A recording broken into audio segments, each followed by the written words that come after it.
अरे बहू, जरा जल्दी जल्दी सामान पैक कर, बारात के निकलने का वक्त हो गया है।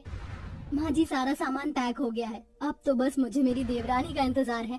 आप देखना, जब मेरी देवरानी आएगी ना, तो हम दोनों देवरानी जेठानी नहीं बल्कि बहनों की तरह रहेंगी। सभी लोग जल्दी जल्दी सारी तैयारियां खत्म करते हैं और बारात लेकर निकल जाते हैं। शादी होने के बाद सभी लोग घर की नई बहू अलका को लेकर घर आ जाते हैं, जहां ज्योति और लक्ष्मी बड़े प्यार से अलका का स्वागत करती हैं। ओह गॉड, इतनी ज्यादा गर्मी है यहाँ, मेरा तो दम घुट रहा है। मेरा रूम कहाँ है? मुझे चेंज करना है। आओ अलका, मैं तुम्हें तुम्हारे कमरे में ले चलती हूँ। अलका कमरे में जाते ही अपनी शादी का जोड़ा उतार कर अपने कंफर्ट के कपड़े पहनकर सीधा लेट जाती है, जिसे देख ज्योति को थोड़ा अजीब लगता है, लेकिन वो कुछ नहीं कहती। अलका की शादी भले ही एक मिडिल क्लास फैमिली में हुई थी, लेकिन अलका काफी अमीर घर से थी, इसलिए वो अपने पापा से कहकर 2 एसी मंगवा लेती है, जिसमें से एक एसी तो वो अपने कमरे में और एक एसी अपनी सास के कमरे में लगवाती है। अलका बहू, ये मेरे कमरे में एसी कब लगा और किसने लगाया ये एसी? माँ जी, मैंने लगवाया है आपके कमरे में एसी। वो क्या है ना, गर्मी का मौसम शुरू हो चुका है और इतनी गर्मी में आपको बिना एसी के काफी प्रॉब्लम होती होगी ना। किसी की नजर ना लगे मेरी बहू को, आते ही मेरा कितना ख्याल रख रही है। मुझे परेशानी ना हो इसलिए मेरे कमरे में एसी भी लगवा दिया। लक्ष्मी इतना बोल ही रही होती है कि तभी वहाँ ज्योति आ जाती है। अलका, मेरे साथ किचन में चलो, आज तुम अपने हाथों से खाना बनाना। वो क्या है ना, मुझसे इतनी गर्मी में कोई काम नहीं किया जाएगा। वैसे भी मैं माँ जी के लिए कुछ ज्वेलरी और साड़ी लेकर आई थी, तो वो मुझे उन्हें दिखानी थी। अच्छा, कोई बात नहीं बहू, फिर कभी बना लेना खाना। ज्योति बहू, जा जाकर तू ही बना ले आज खाना। ज्योति को ये सब बड़ा अजीब लगता है, लेकिन वो ज्यादा ध्यान नहीं देती और ऐसे ही कुछ दिन गुजर जाते हैं। अलका, आज ढेर सारे कपड़े हैं, आओ कपड़े धोने में मेरी मदद करो।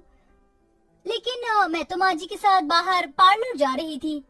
तो बाद में चले जाना, घर का काम जरूरी है या पार्लर जाना?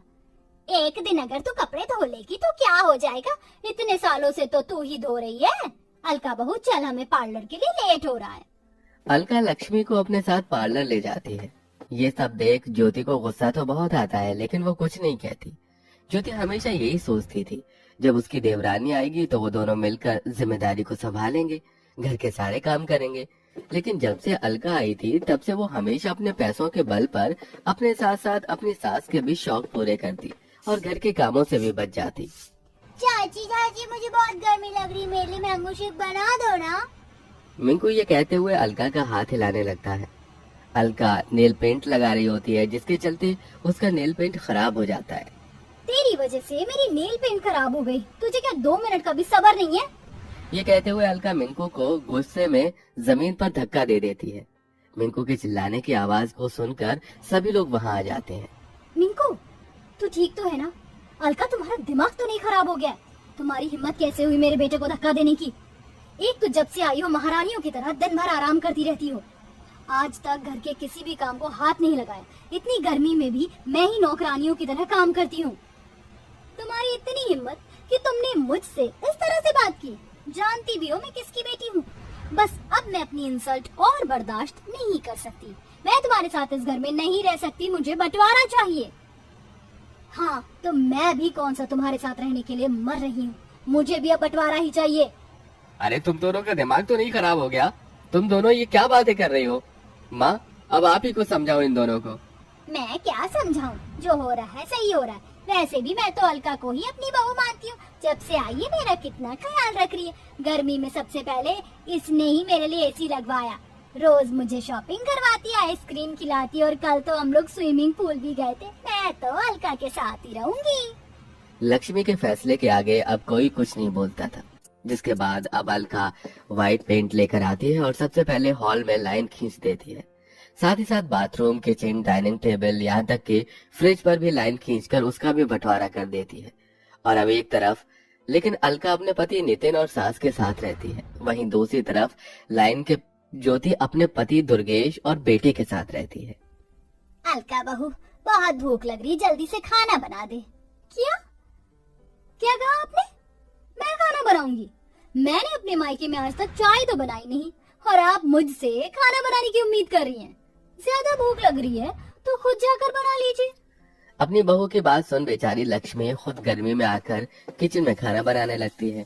वहीं लाइन की दूसरी तरफ ज्योति भी खाना बना रही थी। कैसी निकम्मी बहू है मेरी, इसे दिखाई नहीं दे रहा है कि इसकी बूढ़ी सास इतनी गर्मी में भी खाना बना रही है। ये नहीं आकर कुछ मदद कर दे। लक्ष्मी मन ही मन ज्योति को कोसने लगती है और खाना बनाकर वहाँ से चली जाती है। और ऐसे ही कुछ दिन गुजर जाते हैं। लक्ष्मी देखती है कि ज्योति लाइन के उस तरफ अच्छे से झाड़ू पोछा करके साफ सफाई कर रही है। लाइन के इस तरफ वाला घर किसी हीरे की तरह चमक रहा है, वहीं उसके वाला घर किसी कूड़ेदान की तरह लग रहा था। अलका बहू उठ जा, पूरे घर की सफाई कर दे, पूरे घर में कचरा फैला हुआ है। तू बहू है इस घर की, ये सब तेरा काम है। माँ जी, तो आप भी इस घर की बहू ही हैं। उठिए और जाकर साफ सफाई करिए। इतनी गर्मी में मैं तो इस एसी के सामने से नहीं हिलने वाली। अलका की बात सुन बेचारी लक्ष्मी खुद ही उठकर घर की सफाई करने लगती है।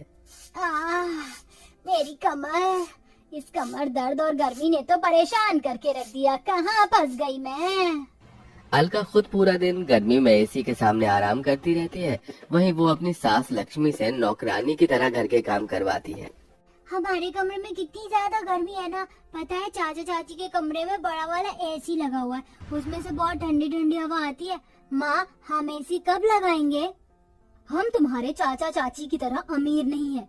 तुम्हारे चाचा मल्टीनेशनल कंपनी में काम करते हैं और तुम्हारे पापा मामूली कूलर की दुकान में, समझे? अपनी माँ को इतने गुस्से में देख मिंकू बाहर आ जाता है और देखता है कि लाइन के दूसरी तरफ से बहुत ठंडी ठंडी हवा आ रही है। मिंकू गर्मी को बर्दाश्त नहीं कर पाता और सीधा बंटवारे की लाइन को पार करके अलका के कमरे में पहुंच जाता है। तभी अलका मिंकू को देख लेती है। तेरी हिम्मत कैसे हुई मेरे कमरे में आने की? लास्ट टाइम की मार भूल गया है क्या? भाग यहाँ से। अलका की डांट सुन मिंकू भागते हुए अपने कमरे में आ जाता है। वहीं अब बूढ़ी उम्र में इतनी मेहनत करते करते लक्ष्मी की तबीयत काफी खराब हो गई थी। कोई मेरी मदद करो, हाय मेरी कमर। माँ जी, नहीं, मैं बंटवारे की उस लाइन की तरफ नहीं जा सकती। माँ जी, मुझे माफ कर दीजिएगा, मैं मजबूर हूँ। ज्योति चाहते हुए भी लक्ष्मी की मदद नहीं कर पा रही थी। वहीं थोड़ी देर में नितिन आ जाता है और अपनी माँ को जमीन पर गिरा देख उसे जल्दी से कमरे में ले जाता है। जिसके बाद वो अलका के कमरे में जाता है और देखता है कि अलका एसी की ठंडी हवा में फोन चला रही है। ये सब देख नितिन को बहुत गुस्सा आता है और वो ज्योति से फोन छीनकर उसे जमीन पर फेंक देता है। मेरी माँ दर्द से तड़प रही है और तुम हो कि यहाँ फोन चला रही हो। अगर अब से तुमने घर के काम नहीं किए तो जिस तरह से तुम्हारा आज फोन तोड़ा है, अगली बार तुम्हारा मुंह तोड़ दूंगा, समझी? नितिन को इतने गुस्से में देख अलका काफी डर जाती है और अब अलका घर के काम में लग जाती है। ये रोटी है या इंडोनेशिया का मैप? गोल बिल ही नहीं रही है। लगता है मैंने गलती से डिटर्जेंट पाउडर की जगह ब्लीच पाउडर डाल दिया। ये सारे कलरफुल कपड़े तो विधवा हो गए। मेरी कमर, लगता है इस गर्मी में घर का बंटवारा करके मैंने अपनी जिंदगी की सबसे बड़ी गलती की है। बंटवारे की वजह से अब घर की सारी जिम्मेदारी मुझ पर आ गई है। ऊपर से इस गर्मी ने भी बुरा हाल करके रख दिया। अब मैं क्या करूं?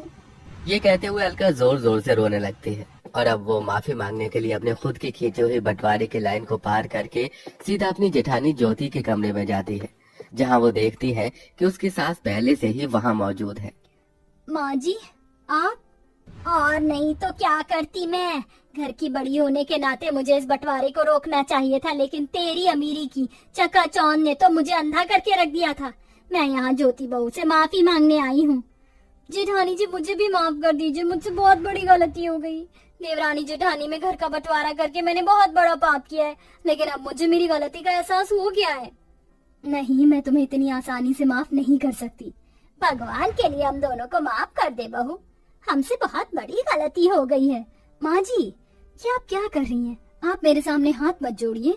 ज्योति अपनी सास और देवरानी को अपनी अपनी गलतियों का एहसास होता देख उन्हें माफ कर देती है। जिसके बाद अब दोनों देवरानी जेठानी मिलकर घर की जिम्मेदारियों को उठाते हैं और मिलजुल कर सारे काम करते हैं और सब लोग हंसी खुशी रहते हैं।